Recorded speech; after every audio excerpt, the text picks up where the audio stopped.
Global পয়েন্টের পক্ষ থেকে সবাইকে স্বাগত জানাচ্ছি। মধ্যপ্রাচ্যে আবারও একটি জটিল পরিস্থিতি নজরে এসেছে। ইরান সম্প্রতি নতুন ধরনের ক্ষেপণাস্ত্র ও প্রতিরক্ষা প্রযুক্তি প্রকাশ করেছে, যা আন্তর্জাতিক পর্যবেক্ষকদের দৃষ্টি আকর্ষণ করছে। ইরানের হাইপারসনিক মিসাইল, উন্নত ড্রোন ফ্লিট এবং সামুদ্রিক সক্ষমতা, এই সবই ইরানের নিজস্ব প্রতিরক্ষা ও ডিটোরেন্স ক্ষমতা বৃদ্ধির অংশ হিসেবে দেখা হচ্ছে।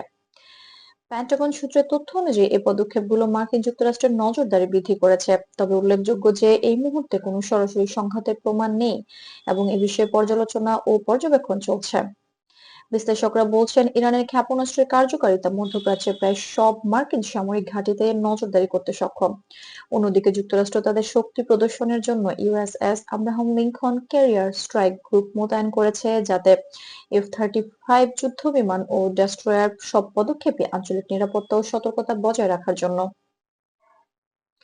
ইরান বারবার জানিয়েছে তাদের কর্মকাণ্ড প্রতিরক্ষামূলক এবং আন্তর্জাতিক নিয়মের মধ্যে সীমাবদ্ধ। দেশটি সরাসরি বড় ধরনের সংঘাতে যেতে চায় না, বরং নিজের সার্বভৌমত্ব ও নিরাপত্তা রক্ষার জন্য প্রস্তুত। এই অবস্থান দুই পক্ষের মধ্যে কূটনৈতিক বার্তালাপ ও পর্যবেক্ষণ চালু রাখার বিষয়টিকে আরো গুরুত্বপূর্ণ করে তুলেছে। পেন্টাগন ও অন্যান্য আন্তর্জাতিক অংশীদার এই পরিবর্তনগুলো মনিটর করছে, তবে এখনো সরাসরি সংঘর্ষের ইঙ্গিত নেই। বিশ্লেষকরা মনে করছেন, এখানে মূল লক্ষ্য হচ্ছে ভবিষ্যতের ঝুঁকি মোকাবেলা এবং আঞ্চলিক ভারসাম্য রক্ষা করা।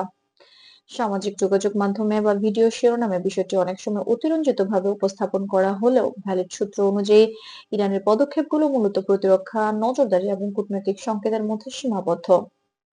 সব মিলিয়ে বলা যায়, ইরানের সাম্প্রতিক এই প্রযুক্তিগত ও প্রতিরক্ষামূলক অগ্রগতি যুক্তরাষ্ট্রের নজরদারি এবং আঞ্চলিক নিরাপত্তার কূটনৈতিক যোগাযোগ, এই তিনটি উপাদান মধ্যপ্রাচ্যের জটিল ভূরাজনীতির গুরুত্বপূর্ণ অংশ। পরিস্থিতি মনিটরিং, বিশ্লেষণ এবং আন্তর্জাতিক যোগাযোগ মাধ্যমে আপাতত নিয়ন্ত্রণের মধ্যে রাখা হয়েছে। গ্লোবাল পয়েন্টের সঙ্গেই থাকুন আন্তর্জাতিক রাজনীতির যাচাইকৃত ও নিরপেক্ষ বিশ্লেষণ পেতে। ভিডিওটি ভালো লাগলে লাইক দিন, মন্তব্য করুন আর আমাদের চ্যানেলটি সাবস্ক্রাইব করতে ভুলবেন না।